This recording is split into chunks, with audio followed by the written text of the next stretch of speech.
देखिए 1 नंबर में कह रहा है कि दाब का SI मात्रा क्या होता है। याद रखिएगा दाब का SI मात्रा क्या होता है, न्यूटन पर वर्ग मीटर होता है। ठीक।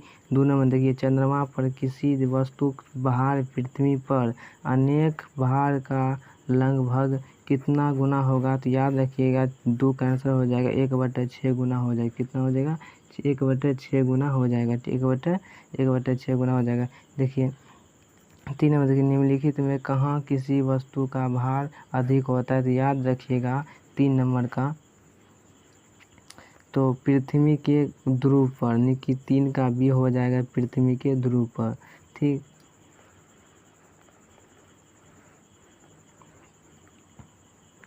तो देखिए अब 4 नंबर में देखिए कह रहा है कि निर्वात में एक सिक्के तथा एक पंख को एक साथ गिराया जाता है तो क्या होता है। तो देखिए इसका तो क्या होता है, दोनों एक साथ पृथ्वी पर पहुंचेगा। क्या होता है, इनकी B हो जाएगा आंसर। क्या हो जाएगा, 4 का B हो जाएगा। ठीक।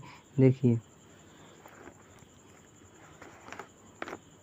5 नंबर में देखिए कह रहा है कि घनत्व का SI मात्रक क्या होता है। तो याद रखिए घनत्व का SI मात्रक होता है तो 5 का B हो जाएगा kg/घन सेंटीमीटर। ठीक। तो 6 नंबर देखिए किस ताप पर पानी का घनत्व महत्तम है, और तो किस ताप पर, तो 4 डिग्री सेल्सियस। देखिए 7 नंबर देखिए कह रहा है गुरुत्वाकर्षण नियतांक का SI मात्रा क्या होता है। तो याद रखिएगा 7 नंबर का सही हो जाएगा, D में टिक मार दीजिएगा कि न्यूटन वर्ग मीटर पर kg वर्ग सेंटीमीटर। ठीक, वर्ग मीटर। तो देखिए 8 नंबर की पृथ्वी के केंद्र पर गुरुत्वीय त्वरण का मान क्या होता है। तो याद रखिएगा 8 नंबर का C में टिक मार दीजिएगा, हम विकल्प नहीं लिखे हैं। ठीक, शून्य होता है। तो 9 नंबर देखिए दाब का बल, दाब बल और क्षेत्रफल में संबंध क्या होता है। तो ये दाब बराबर बल बटा क्षेत्रफल होता है। ठीक। तो 10 नंबर में देखिए 10 नंबर का है कि 1 किलोग्राम भार कितने न्यूटन के बराबर होता है। तो याद रखिएगा B में टिक मार दीजिएगा 10 नंबर का सवाल में 7.8 न्यूटन होता है। तो 11 में देखिए नीलनवित कणों का आकार कैसा होता है। तो याद रखिएगा 11 का D में टिक मार दीजिएगा 10⁻⁵ सेंटीमीटर से कम होता है। ठीक। 12 में देखिए निम्नलिखित में कौन विषमान मिश्रण है। तो याद रखिएगा 12 में D में टिक आप मार दीजिएगा कि आयोडीन युक्त नमक। ठीक। देखिए 13 में देखिए निम्नलिखित में कौन भौतिक परिवर्तन है। तो याद रखिएगा जल, C में टिक मार दीजिएगा 13 के C में जल का जमना। ठीक। तो 14 में देखिए निम्नलिखित में कौन शुद्ध पदार्थ है। तो याद रखिएगा 14 के B में मार दीजिएगा। ठीक। 15 में देखिए कह रहा कि निम्नलिखित में बारूद के अवयव क्या है।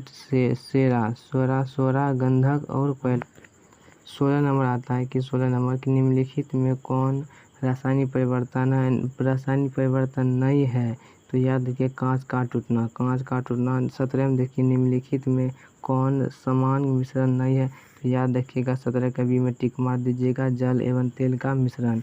18 में देखिए निम्नलिखित मिश्रणों में कौन विलयन है। तो याद रखिएगा 18 का सोफट ड्रिक। ठीक। 19 में देखिए निम्नलिखित में किसमें अवयव अपनी पहचान बनाए रखते हैं। तो किससे, तो याद रखिए मिश्रण से। 19 का C में टिक मार दीजिएगा।